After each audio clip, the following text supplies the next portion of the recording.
Makatanggap ng 2 million pesos na pabuya ang sinumang makapagtuturo sa mga suspect at mastermind sa pagpaslang kay Barangay Captain Oscar Dodong Bukol Jr.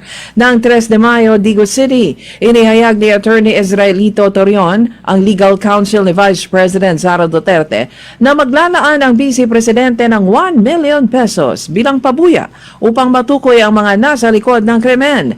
Samantala, magbibigay din ng 1 million pesos si Davao del Sur Governor Yvonne Cagas, kung saan 500,000 pesos ang nakalaan para sa makapagpapahuli sa gunman at 500,000 pesos naman para sa makapagtuturo sa mastermind.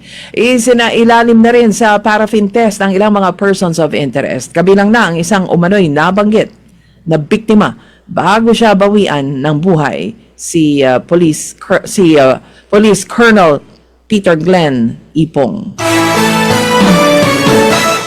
Ibinunyag ni Pangulong Ferdinand Marcos Jr. na tinangka umano silang i-blackmail ng abogado ni dating Ako Bicol Party List Representative Zaldico. Ayon sa Pangulo, nilapitan umano sila ng kampo ni Ko at sinasabing kung hindi raw kakanselahin ang passport ni Ko, ay hindi ito maglalabas ng isang video. Ipinahayag naman ng Pangulo na hindi siya nakikipagnegosasyon sa mga kriminal at iginiit na hindi siya uurong sa anumang pressure o pagbabanta.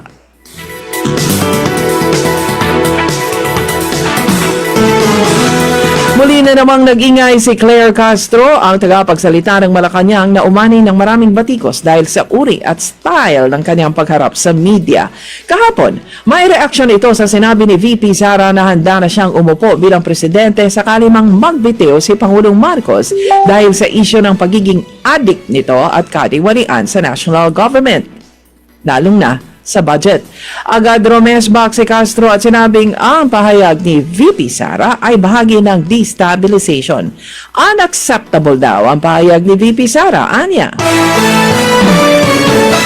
Makakatanggap ng 2 million pesos na cash ang sinumang makapagtuturo sa bumaril at mastermind sa pagpatay kay Chairman Oscar Bukol at 3 de Mayo, Digo City. Ito naman ang sinabi ni Attorney Israelito Torion, na legal counsel ni Vice President Sara Duterte. Anya, si VP Sara ay naglaan ng 1 million pesos na pabuya, habang si Davao del Sur Governor Yvonne Cagas ay nag-alok din ng 1 million pesos.